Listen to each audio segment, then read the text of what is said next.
terkait dengan data-data di perkebunan gitu ya. Nah, sehingga nanti kita coba akan melihat gitu ya bagaimana kita nanti memetakan data operasional kebun dan juga risiko kegagalan tata kelola data. Nah, kalau kita berbicara tata kelola data, Bapak Ibu gitu ya.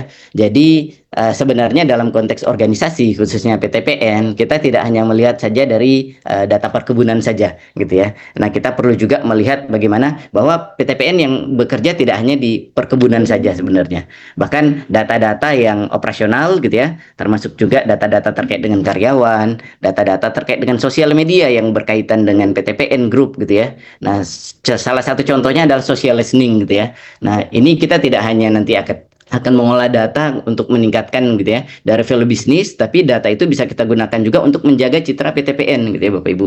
Karena sekarang ini zamannya sudah tidak hanya bagaimana pengaruh internal saja, tetapi banyak sekali aspek-aspek faktor eksternal gitu ya. Walaupun mungkin secara tata kelola data sudah cukup baik gitu ya di dalam PTPN Group gitu ya, tapi bisa jadi gitu ya. Kalau kita lihat sekarang gitu ya sejak tahun 2024 gitu ya, dari Deloitte sendiri gitu ya sudah mengatakan bahwa organisasi sekarang ya, apakah dia dari privat sektor ataupun dari public sektor gitu ya. Nah, ini sudah menghasilkan data yang cukup besar gitu ya.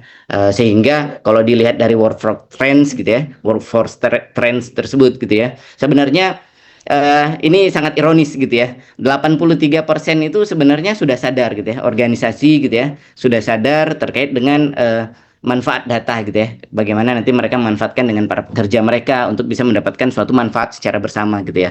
Namun secara umum gitu ya, Bapak Ibu kalau kita lihat gitu ya, pengelolaan data itu ada 4 lapisan gitu ya.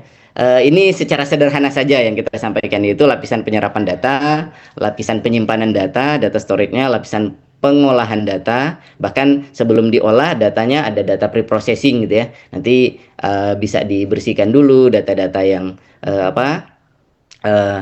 terkait dengan data ada yang kosong, nanti kita bisa untuk membersihkan data kosong, data duplikat, dan juga beberapa data yang memang ada outlier gitu ya.